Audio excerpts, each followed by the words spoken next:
Hello and welcome to this instructional video on how to make a paper airplane. Let's get started. The first step on making a paper airplane is getting a blank piece of paper. The second step would require you to fold the upper right and left corners.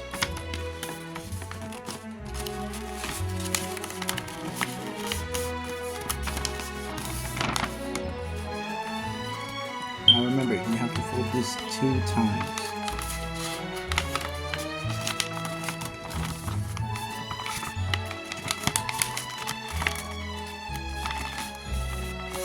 Like this.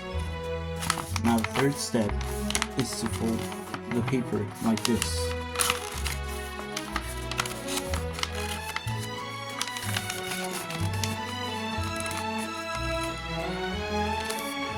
Now the fourth step will include you to fold both sides like this.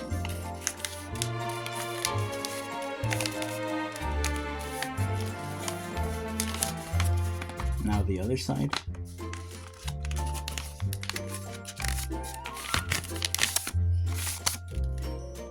Now, it might not be perfect in the first attempt, but it will get the job done. Now, you will watch a demonstration how this plane works.